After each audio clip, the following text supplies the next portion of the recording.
Good morning students.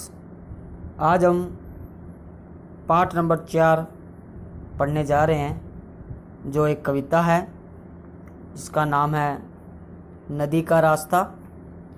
इस कविता के रचयिता है बालकृष्ण राव जी। स्टूडेंट्स, इस कविता में कवि हमें बताना चाहता है कि जिस प्रकार नदी बहते हुए अपना रास्ता स्वयं बनाती है, ठीक उसी प्रकार से मनुष्य को भी आगे बढ़ते हुए अपने लक्ष्य को प्राप्त करना चाहिए। तो शुरू करते हैं कविता को। नदी को रास्ता किसने दिखाया, सिखाया था उसे किसने कि अपनी भावना के वेग को, वेग का मतलब होता है जी भाव, उन्मुक्त बहने दे। उन्मुक्त का मतलब होता है जी स्वतंत्र या आज़ाद। कवि कहता है कि नदी को रास्ता किसने दिखाया है और उसे किसने सिखाया था कि वह अपने बहाव को स्वतंत्र बहने दे, अर्थात उसने अपना मार्ग खुद ही खोजा है। उसी प्रकार मनुष्य को भी अपने लक्ष्य तक पहुंचने का मार्ग स्वयं ही खोजना चाहिए कि वह अपने लिए खुद खोज लेगी सिंधु की गंभीरता स्वच्छंद बहकर। स्वच्छंद का मतलब होता है जी आज़ाद। कवि कहता है कि नदी बहते हुए खुद ही सिंधु में, सिंधु मतलब सिंधु नदी, सिंधु नदी में मिलने का रास्ता खोज लेगी। इसे हम पूछते आए युगों से और सुनते भी युगों से आ रहे। उत्तर नदी का मुझे कोई कभी आया नहीं था, राह दिखलाने बनाया मार्ग मैंने आप ही अपना।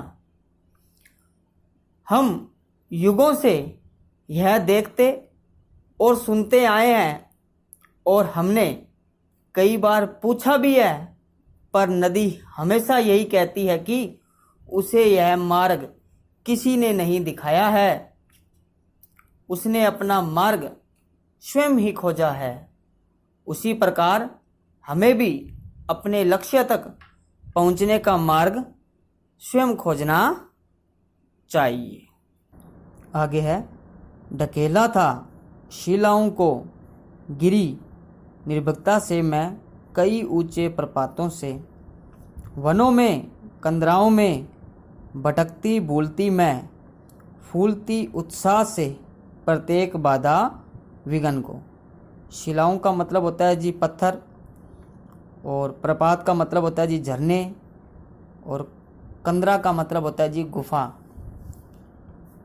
कवि मनुष्य को नदी के जीवन से प्रेरणा लेते हुए कहता है कि जिस प्रकार नदी ने अपने मार्ग में आने वाले बड़े बड़े पत्थरों को ढकेला है और ऊंचे ऊंचे झरनों से वह बिना डरे हुए नीचे गिर गई थी, वनों में वह गुफाओं में इधर उधर भटकती रहती, वह कभी अपने मार्ग को ही भूल जाती, लेकिन हर बार एक नए उत्साह के साथ सारी विघ्न बाधाओं को, यानी कि सारी समस्याओं को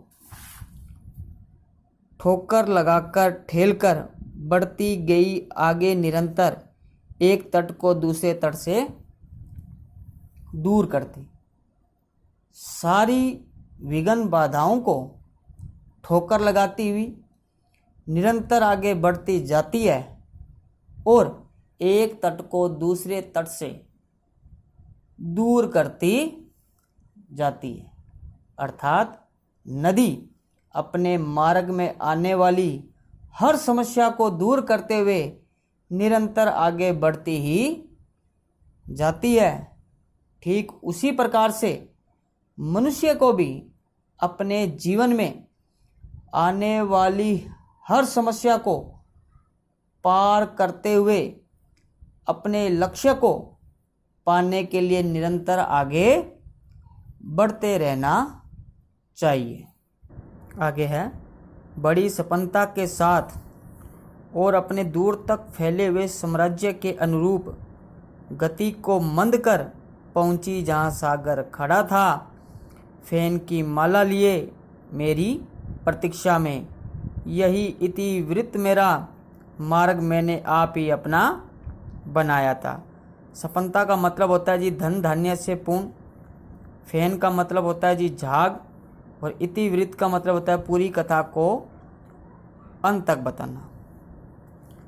इस पूरे ही पद्यांश का अर्थ है, कवि कहता है कि नदी अपने धन धान्य की पूर्णता के साथ और दूर तक फैले अपने साम्राज्य के अनुरूप अपनी गति को कभी मंद, मंद का मतलब धीमा, वह कभी तेज करती हुई वहाँ पहुँच गई जहाँ पर सागर झाग की माला लेकर उसकी प्रतीक्षा कर रहा था। झाग की माला का मतलब है जी समुद्र में जब लहरें उठती है तो उनके पानी से झाग बनना शुरू हो जाता है। अर्थात उसने सागर से मिलने का अपना जो लक्ष्य था वह पा लिया है। अपनी पूरी ही कथा में नदी कहती है कि उसने अपना मार्ग स्वयं ही बनाया है। ठीक उसी प्रकार से मनुष्य को भी अपने लक्ष्य पर नज़र रखते हुए मार्ग में आने वाली हर समस्याओं को पार करते हुए अपने लक्ष्य को प्राप्त करना चाहिए। स्टूडेंट्स, ये है आपकी पूरी ही कविता। अब इसमें ज्ञान से भरी हुई एक बात दे रखी है जो अरस्तु ने लिखी है, प्रकृति को सभी चीज़ों में कुछ ना कुछ अद्भुत है, यानी प्रकृति की सभी चीज़ों में कुछ ना कुछ अद्भुत होता है। इस पाठ से हमें संदेश क्या मिलता है? इस पाठ से हमें यही संदेश मिलता है कि जिस प्रकार नदी अपना मार्ग स्वयं बनाती है और आगे बढ़ती जाती है, ठीक उसी प्रकार हमें भी जीवन में आगे बढ़ते रहना चाहिए। अब आप सभी इस कविता को ध्यान से पढ़ोगे, इसके अलावा इसमें जो शब्द अर्थ दे रखे हैं उनको पढ़ोगे, और पाठ के बीच में से जो शब्द अर्थ आए हैं उन पर भी ध्यान दोगे। इसके अलावा मौखिक प्रश्न आपको कॉपी में नहीं करने हैं, लिखित प्रश्न आपको कॉपी में करने हैं। बहुविकल्पीय जो प्रश्न है वो आपको बुक में ही करने हैं, और भाषा संबंधी जो प्रश्न हैं ये आपके अभ्यास के लिए हैं। अगर आप इसे करना चाहो तो आप इसे बुक में ही कर सकते हो, कॉपी में इसको करने की कोई भी ज़रूरत नहीं है। इसके आगे भी बहुविकल्पी प्रश्न है, वो भी आप खुद करोगे। ये व्याकरण से संबंधित है, जैसे सपनता का विलोम है, तो 4 आपको दे रखे हैं, इसमें से जो भी सही हो वो आपको ढूंढकर पता लगाना है। ये सब काम आपको खुद करना है। धन्यवाद।